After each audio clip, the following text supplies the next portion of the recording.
नमस्कार, आप देख रहे हैं लाइव इंडिया हर पल। मैं हूं आपके साथ रेखा मिश्रा। पंडित दीनदयाल उपाध्याय की आज पुण्यतिथि है। उनकी पुण्यतिथि के मौके पर प्रधानमंत्री नरेंद्र मोदी सहित तमाम नेताओं ने उन्हें श्रद्धांजलि अर्पित की है।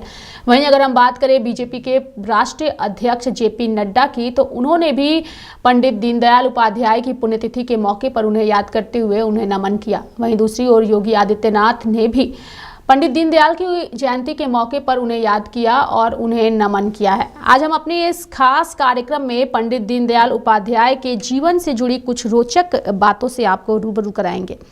दरअसल अगर हम पंडित दीनदयाल उपाध्याय की बात करें तो एकात्म, मानववाद और अंत्योदय के जिस दर्शन को बीजेपी अपनाए हुए है, उसके प्रणेता पंडित दीनदयाल उपाध्याय ही हैं और आज उनकी पुण्यतिथि है।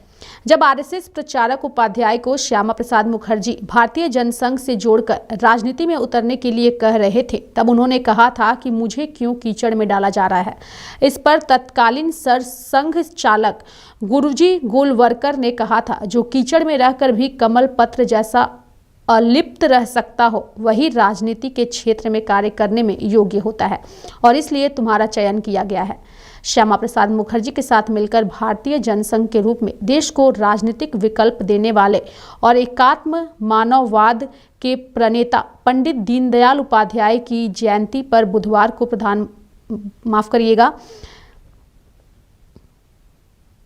श्यामा प्रसाद मुखर्जी की जयंती के मौके पर जो है उन्हें श्रद्धांजलि अर्पित की जा रही है। और इस मौके पर अगर हम बात करें तो श्यामा प्रसाद मुखर्जी की जयंती के मौके पर तमाम नेता उन्हें श्रद्धांजलि भी अर्पित कर रहे हैं। अगर हम पंडित दीनदयाल उपाध्याय की बात करें तो पंडित दीनदयाल उपाध्याय का बचपन संघर्षों में बीता है। उत्तर प्रदेश के मथुरा जिले के नगला चंद्रभान गांव में 25 सितंबर 1916 को ज्योतिष पंडित हरिराम उपाध्याय के पौत्र भगवती प्रसाद और राम प्यारी के घर पर उनका जन्म हुआ। बचपन में ही माता पिता की छत्र छाया से वंचित हो गए। 3 साल में पिता और अगर बात करें तो 7 साल की उम्र में माता का निधन हो गया।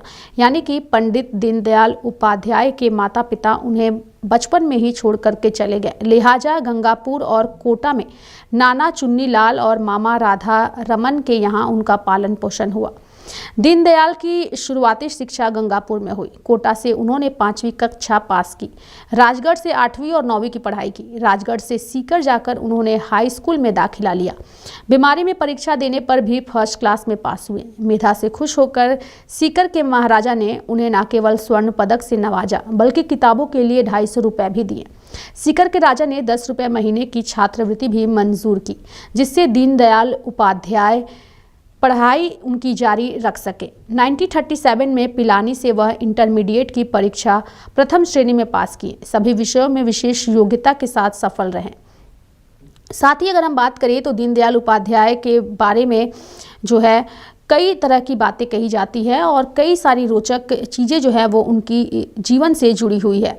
अगर हम बात करें दीनदयाल उपाध्याय की, तो इस पूरी खबर में विस्तार पूर्वक उनके जीवन से जुड़ी कुछ रोचक बातें तो हम आपको बताएंगे ही, लेकिन उससे पहले इनकी पुण्यतिथि के मौके पर जिन नेताओं ने, यानी कि भाजपा के जिन दिग्गज नेताओं ने इन्हें श्रद्धांजलि अर्पित की है, उन सभी का बयान आपको सुनाते हैं। उपाध्याय जी की पुण्यतिथि के अवसर पर या उनकी प्रतिमा के आगे हम सब लोग एकत्र हुए और पंडित दीनदयाल जी के दिखाए मार्ग पर भारतीय जनता पार्टी का एक एक कार्यकर्ता चले, इस संकल्प के साथ, इस आह्वान के साथ यहाँ पर हमारे राष्ट्रीय नेतृत्व श्री वी सतीश जी का संबोधन हुआ है और उनके संबोधन को हम सब ने आत्मसात किया है और एक बार फिर से सहजता और सरलता का संकल्प लेते हुए राष्ट्र को आगे बढ़ाने का एक दृढ़ निश्चय करके हम लोग यहाँ से जा रहे हैं। आदरणीय पंडित दीनदयाल उपाध्याय जी की पुण्यतिथि का कार्यक्रम है, जिस पर हम लोग उनको श्रद्धांजलि अर्पित करने के लिए आए हैं। पंडित जी की अंत्योदय की विचारधारा से ही प्रेरित होकर आदरणीय प्रधानमंत्री श्री नरेंद्र मोदी जी ने सबका साथ, सबका विकास, सबका विश्वास और सबका प्रयास के मूल मंत्र भारतीय जनता पार्टी के एक एक कर्मठ कार्यकर्ता को दिया है। इस मूल मंत्र को और अंत्योदय की विचारधारा को आत्मसात करके ये जो डबल इंजन की सरकार दिल्ली में आई है, इसके बाद हम सुनिश्चित करेंगे कि मोदी जी की एक एक जन कल्याणकारी योजना उसका सैचुरेशन हो, उसकी लास्ट माइल डिलीवरी हो और दिल्ली भी प्रगति के पथ पर अग्रसर हो। धन्यवाद। आज भारत माता के महान सपूत एकात्म मानववाद के प्रणेता पंडित दीनदयाल उपाध्याय जी की पावन पुण्यतिथि है। पूरा देश उनका स्मरण कर रहा है। जो विचार दर्शन देश की आजादी के उपरांत स्वतंत्र भारत को पंडित दीनदयाल उपाध्याय जी ने दिया, वह नए भारत की आधारशिला बनी है। पंडित दीनदयाल उपाध्याय जी का जो कहना था वह कि देश की प्रगति का मापक ऊंचे पायदान पर खड़े व्यक्ति से नहीं बल्कि सबसे निचले पायदान पर जो व्यक्ति पड़ा है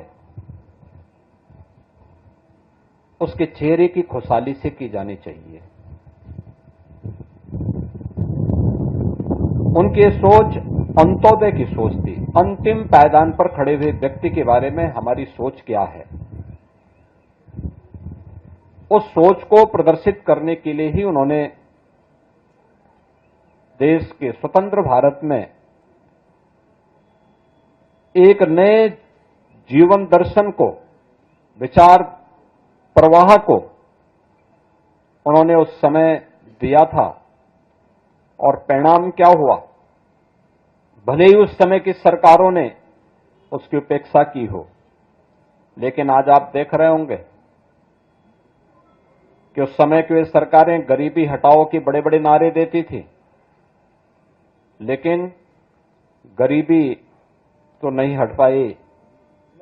देश में गरीबों की संख्या बढ़ती गई।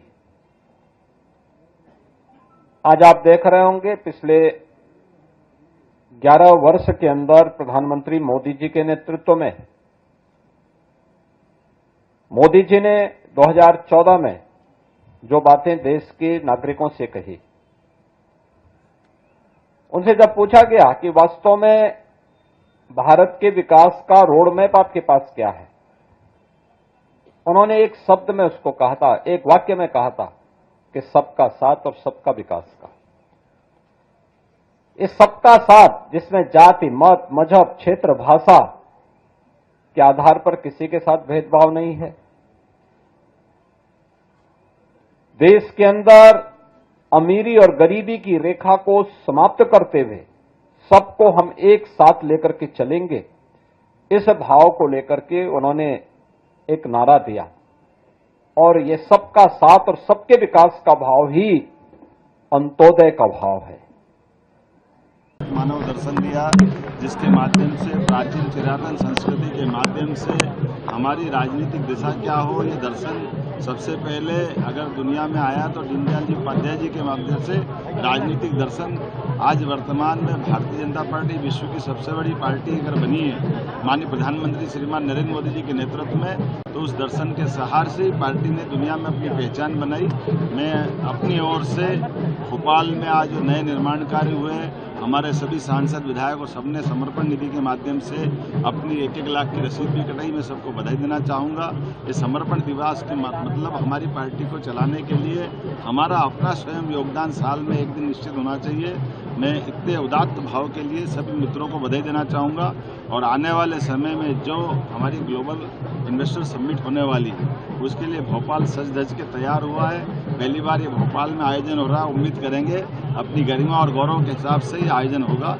मेरी अपनी ओर से बधाई। सर, जबलपुर में 7 श्रद्धालुओं की मौत हो गई है एक्सीडेंट से। आंध्र प्रदेश के थे वो लोग, एक्सीडेंट से 7 श्रद्धालुओं की मौत। मुझे अभी बताया गया है कि प्रयागराज से आंध्र प्रदेश की एक बस सीहोर के पास दुर्घटनाग्रस्त हुई है और दुर्घटना में दुखद निधन हुआ है 7 लोगों का। मैं बाबा महाकाल से कामना करता हूं कि मृतक व्यक्तियों के परिवार में सांत्वना दें और साथ ही साथ मृतक आत्माओं को मोक्ष प्रदान करें। हम सब अपनी गाड़ियों के, वाहन के, साधन के सावधानी से चलाने के निर्देश रखें। ड्राइवर को पर्याप्त नींद दिलवाएं, कई बार ये जो ज़्यादा चलाने के चक्कर में अच्छे रोड पे भगाने से एक्सीडेंट होता है। मैं आपके माध्यम से अपील करता हूँ कि वाहन साधन हमारी व्यवस्थाओं के लिए, हमारे से जीवन के खिलवाड़ के लिए नहीं, लेकिन फिर भी मैंने जांच के आदेश दिए हैं। सच्चे अर्थों में और जांच होगी। हम आंध्र प्रदेश सरकार को संबंधित परिवारों तक जाने के लिए व्यवस्था कराएं।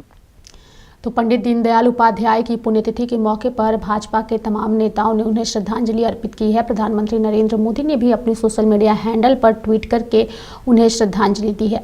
अब हम आपको विस्तार पूर्वक पंडित दीनदयाल उपाध्याय के जीवन से जुड़ी कुछ रोचक बातों से अवगत कराएंगे। दरअसल अगर हम दीनदयाल उपाध्याय की बात करें तो श्यामा प्रसाद मुखर्जी रिसर्च फाउंडेशन की ओर से तैयार वेबसाइट दीनदयालउपाध्याय.org के मुताबिक कानपुर में उच्च शिक्षा प्राप्त करने के दौरान वह आरएसएस से प्रेरित हुए।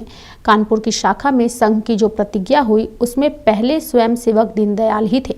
पढ़ाई पूरी करने के बाद वह संघ पदाधिकारी भाऊराव देवरस के पास गए और संघ से जुड़ने की इच्छा जताई। इस प्रकार वह उत्तर प्रदेश के प्रथम प्रचारक हुए। वह 1943 से करीब 5 वर्षों तक हरदोई के संडीला में आरएसएस के प्रचारक रहे। शाहजहांपुर, सीतापुर, लखीमपुर खीरी में शाखाएं खुलवाई। लखनऊ आने पर दीनदयाल उपाध्याय ने राष्ट्रीय धर्म पासिक और पांचजन्य का साप्ताहिक प्रकाशन करवाया। दीनदयाल उपाध्याय का मानना था कि राजनीतिक क्रांति के साथ वैचारिक क्रांति भी जरूरी है। इस लिहाज से 1947 में राष्ट्रीय धर्म मासिक पत्रिका का प्रकाशन किया। दीनदयाल उपाध्याय ने राष्ट्रीय धर्म, पंचजन्य, स्वदेश के साथ साहित्य सृजन भी किया। उनकी प्रमुख रचनाओं में सम्राट चंद्रगुप्त, जगत गुरु शंकराचार्य, भारतीय अर्थनीति विकास की एक दिशा, राष्ट्रीय चिंतन, राष्ट्रीय जीवन की दिशा, इंटीग्रल ह्यूमन प्रमुख है। वह ऑर्गेनाइजर के जरिए भी विचार व्यक्त करते थे। 17 मई 1968 को दीनदयाल उपाध्याय के लेखों का संग्रह पॉलिटिकल डायरी के नाम से प्रकाशित हुआ, जिसकी प्रस्तावना डॉक्टर संपूर्णानंद ने लिखी। 21 अक्टूबर 1951 में दिल्ली में भारतीय जनसंघ की स्थापना के वक्त इसकी कमान डॉक्टर श्यामा प्रसाद मुखर्जी ने संभाली। उन्हें तब एक ऊर्जावान सहयोगी की तलाश थी। उनकी तलाश दीनदयाल उपाध्याय पर जाकर खत्म हुई। तब दीनदयाल उपाध्याय ने कहा था कि मुझे क्यों कीचड़ में डाला जा रहा है।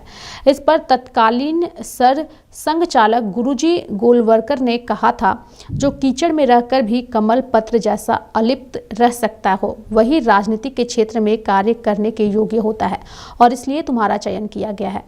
जनवरी 1953 में पंडित दीनदयाल उपाध्याय को भारतीय जनसंघ का महामंत्री बनाया गया।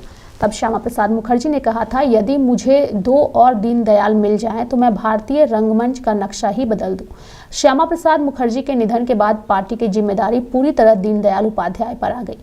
1953 से 1967 तक संगठन महामंत्री रहने के बाद वह 1968 में भारतीय जनसंघ के अध्यक्ष बने। कालीकट अधिवेशन में वह अध्यक्ष चुने गए थे। इससे पूर्व 1952 के आम चुनाव में दीनदयाल ने नानाजी देशमुख के साथ उत्तर प्रदेश में चुनाव का संचालन किया था। तब जनसंघ को केंद्र में 3 सीटें मिली थी, जिसमें 1 सीट मुखर्जी की थी।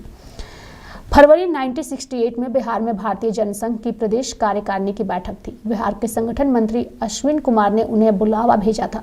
तब पटना जाने के लिए वह पठानकोट सियालदह एक्सप्रेस में सवार हुए थे।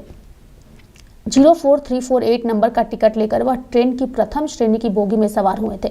उपाध्याय को 6 बजे पटना पहुंचना था। 2:15 पर मुगलसराय जंक्शन के प्लेटफॉर्म नंबर 1 पर गाड़ी पहुंची थी।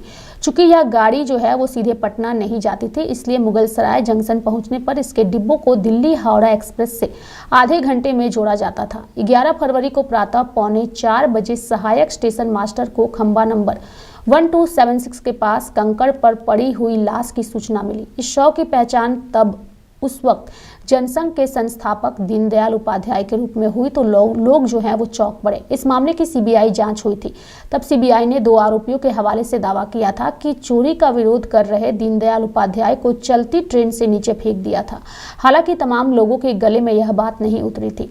23 अक्टूबर 1969 को 70 सांसदों की मांग पर जस्टिस वी.आई. चंद्रचूड़ आयोग गठित हुआ था।